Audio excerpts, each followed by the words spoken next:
সকল প্রকার সরকারি ডিজিটাল সেবা এখন আপনার সবচেয়ে নিকটে।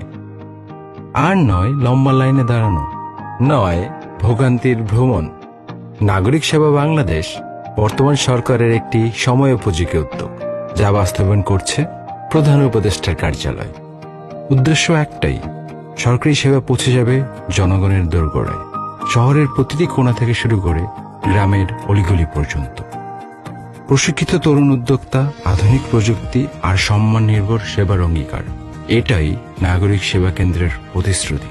এখানে আপনি সহজেই এবং দ্রুত পেতে পারেন জাতীয় পরিচয়পত্র, পাসপোর্ট, জন্ম নিবন্ধন, সাধারণ ডায়েরি, কর ফাইলিং সহ নানা গুরুত্বপূর্ণ সরকারি সেবা, সবই আপনার কাছাকাছি এক কেন্দ্রে। এই কেন্দ্রগুলো শুধুমাত্র সেবা প্রদান করবে না, পাশাপাশি তরুণ ও নারীদের জন্য গড়ে তুলবে টেকসই কর্মসংস্থানের সুযোগ। নাগরিক সেবা বাংলাদেশ, সেবা, সম্মান আর সক্ষমতার নতুন ঠিকানা।